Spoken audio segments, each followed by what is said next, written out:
안녕하세요. 참된 인생입니다. 오늘은 요양원에서의 가슴 아픈 이야기들에 대한 주제입니다. 시작 전 구독과 좋아요 한 번씩 해주시면 감사드리겠습니다.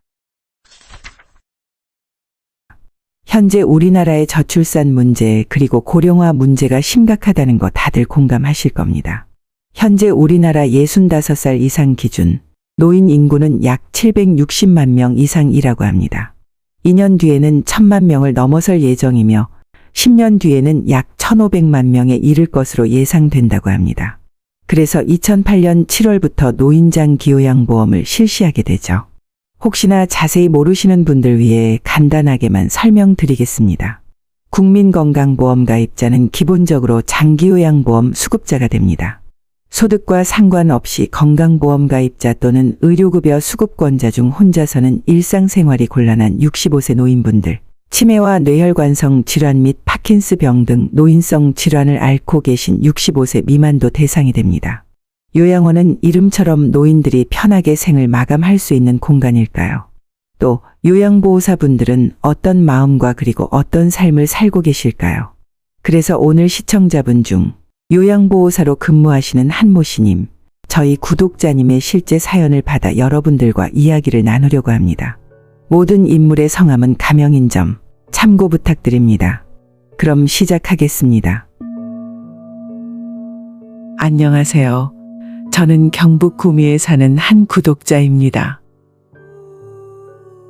약 10년간 요양보호사로 근무하면서 정말 많은 희로애락이 있었습니다. 돌이켜보면 직업 특성상 기쁨과 즐거움보다는 슬픔과 노여움이 더 많았던 것 같습니다. 또 이렇게 사연을 보내면서 수많은 기억들로 인해 만감이 교차합니다. 제가 근무하고 있는 곳은 6시에는 무조건 불이 켜지고 오후 6시면 불이 꺼집니다.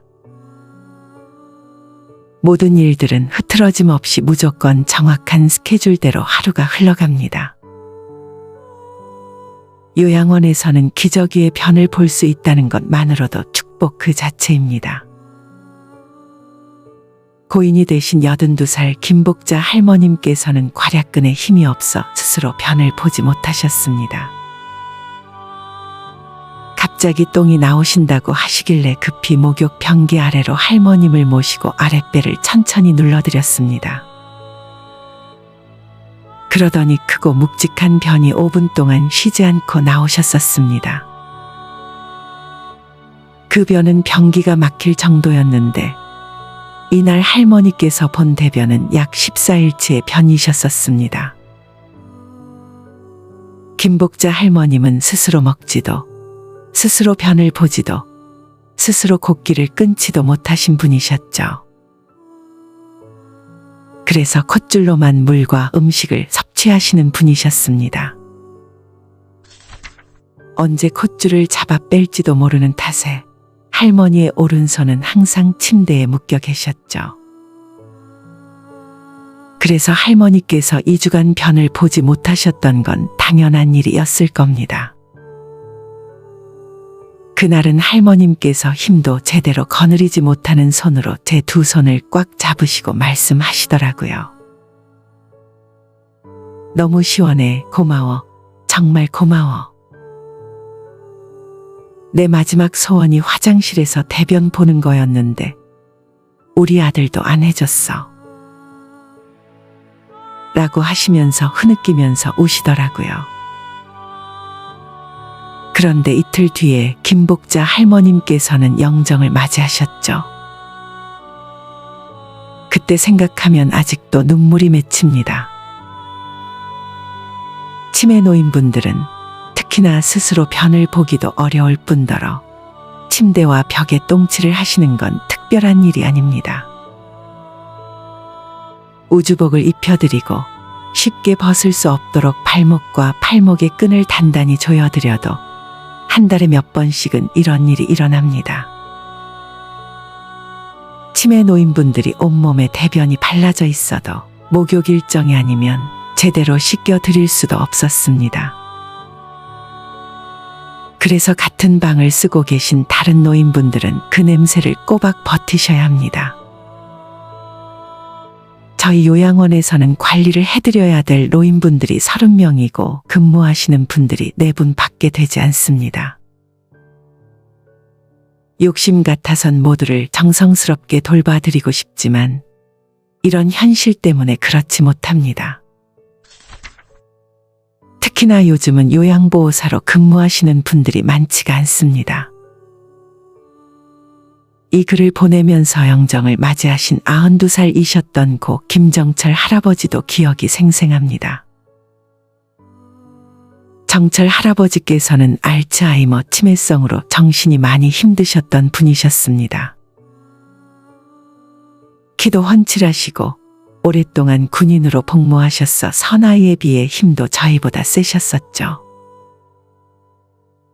그래서 저희에게 폭력, 침뱉기, 욕설이 난무했었습니다. 시간이 갈수록 치매는 심해졌고 치매가 심해질수록 가족들의 방문도 거의 없어졌었죠. 무려 3년을 계셨었는데 말이죠. 어느 날 그렇게 무서우신 정철 할아버지께서 정말 흐느끼면서 울고 계셨습니다. 그러면서 말씀하시더라고요. 대체 나는 언제까지 이러고 살아야 돼? 나도 엄마 보고 싶어. 그 순간에 정철 할아버지는 원래 제 정신으로 돌아오신 것 같았었습니다. 가족들도 보고 싶다고 얼마나 크게 우시던지요. 정철 할아버지는 심해진 치매성 때문에 벽에 똥칠을 하셔서 우주복을 입혀 끈으로 팔목과 발목을 모두 꽉 묶어 드려야만 했습니다.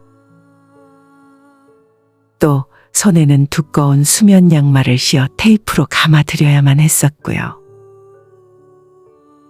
1년간 그렇게 생활을 하시니 얼마나 답답하시고 두렵고 무서우셨을까요? 그 일이 며칠 지나지 않아서 정철 할아버님께서도 영정을 맞이하셨습니다. 자식들에게 피해 주기 싫어서 스스로 요양원을 오신 분들도 종종 계십니다. 대구에서 근무했었을 때의 이야기입니다.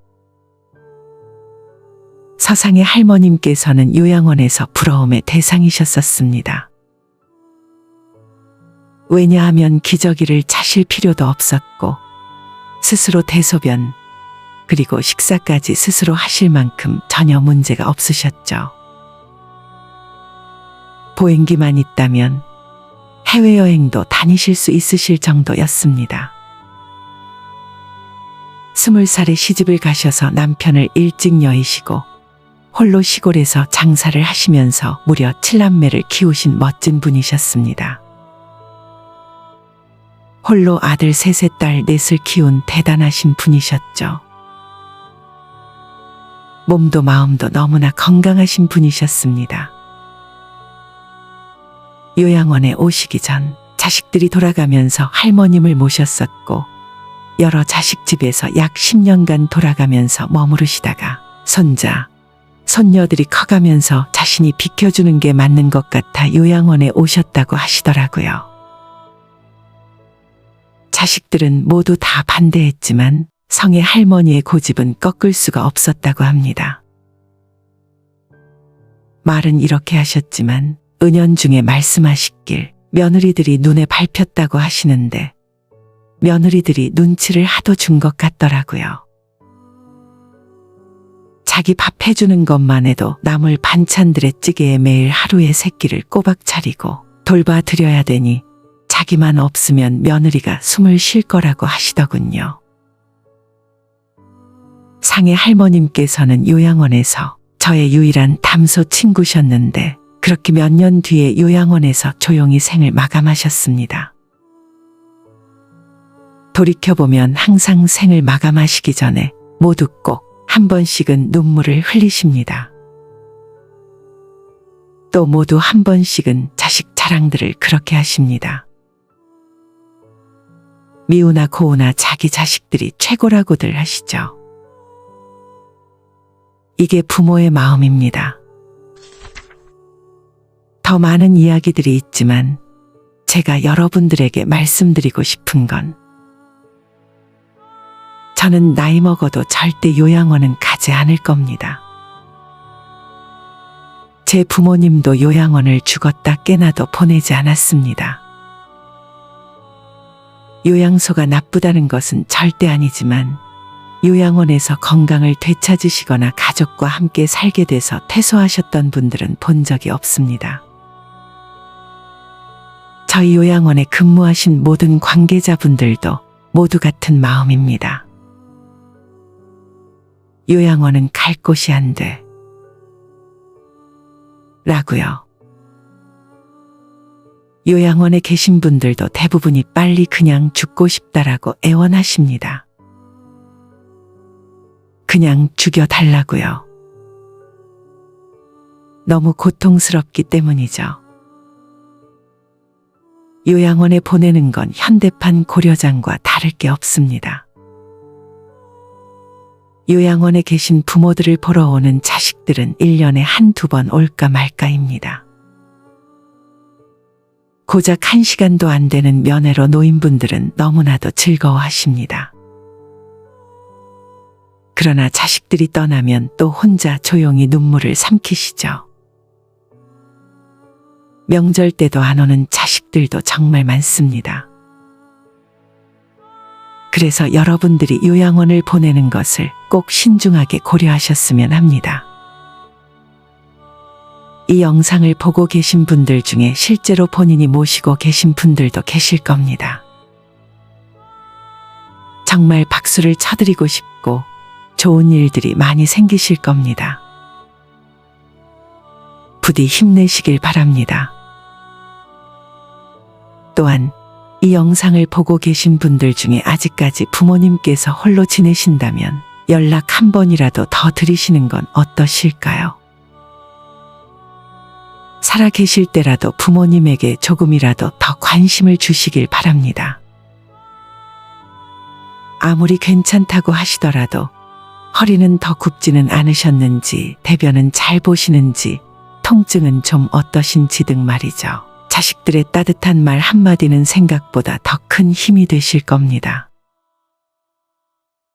노인들도 사람이기 때문에 나이를 먹어도 죽음이 무섭다는 건 모두 똑같습니다.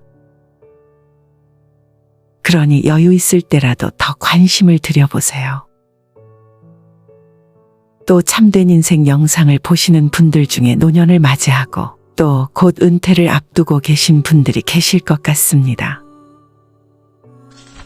노년에는 돈이 정말 중요하기는 합니다. 요양원에서 제가 지켜본 바로는 돈이 없으면 정말 비참한 것도 사실이기도 하죠. 내가 은퇴 자금이 얼마 있고 수중에 돈이 얼마 있고 또 은퇴 후에는 어떤 수익 파이프라인을 만들어야겠다. 라는 노후 계획도 정말 중요하죠. 그러나 꼭 건강관리에도 신경을 쓰시라고 당부드리고 싶습니다. 아무리 건강하셨던 분들도 갑작스러운 질병으로 인해 쇠약해지시는 분들이 너무나 많이 봤기 때문입니다. 당뇨도 꼭 조심하시길 바라고 건강검진도 받으시면서 건강하고 아름다운 노후를 맞이하시길 간절히 바랍니다.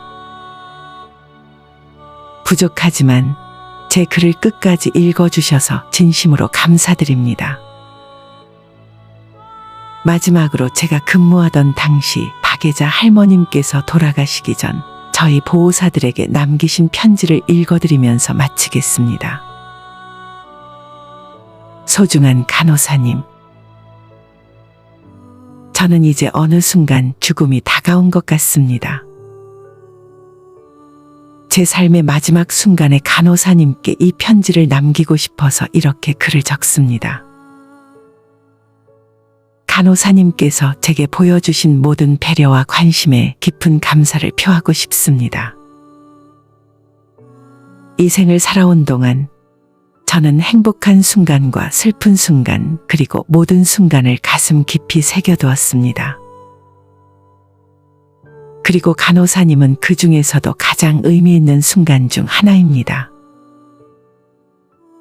간호사님의 무한한 차오름과 따뜻한 손길은 제게 힘이 되었고 단 하나의 말투도 저를 위로해 주었습니다. 이 편지를 쓰는 순간 눈물이 핑 도는 것을 막을 수 없습니다. 간호사님께서 제게 보여주신 돌봄과 사랑에 대한 감사함을 말로 차마 표현할 수 없습니다. 이곳에서의 시간 동안 간호사님은 제게 외롭지 않게 해주었고 제가 가장 취약한 순간에 제 곁에 계셨습니다. 이 작은 편지를 통해 제 마음을 전하고자 합니다. 간호사님과의 만남은 제 인생의 큰 축복이었고 간호사님의 따뜻함과 사랑은 항상 제 마음에 남을 것입니다. 떠나는 순간까지 간호사님께 감사하며 제 마지막 순간을 편안하게 보낼 수 있게 해주셔서 감사합니다. 고맙습니다. 안녕히 계세요. 오늘은 한 보호사님의 사연을 바탕으로 요양원의 현실에 대해서 이야기를 나누어 보았습니다. 어떠셨을까요? 여러분들의 생각과 마음을 댓글로 남기면서 서로 소통을 해보았으면 합니다. 삶의 여정은 끊임없는 자아 성찰이며 존재의 의미를 찾는 것입니다. 이 영상을 시청하시는 모든 분들의 건강과 행복한 삶, 그리고 참된 인생을 바라며 이상 마치겠습니다. 더 좋은 영상으로 찾아뵙겠습니다. 구독과 좋아요, 알림 설정은 더 좋은 영상 제작을 위한 큰 힘이 되니 꼭 한 번씩 부탁드립니다. 감사합니다.